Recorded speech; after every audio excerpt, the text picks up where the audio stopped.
Greedy dog. There was a dog. He was very hungry. He went to a butcher shop. He stole a piece of meat and off. He reached a river. There was a bridge across river.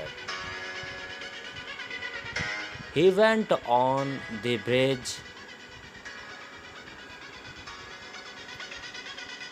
He saw his reflection in the water.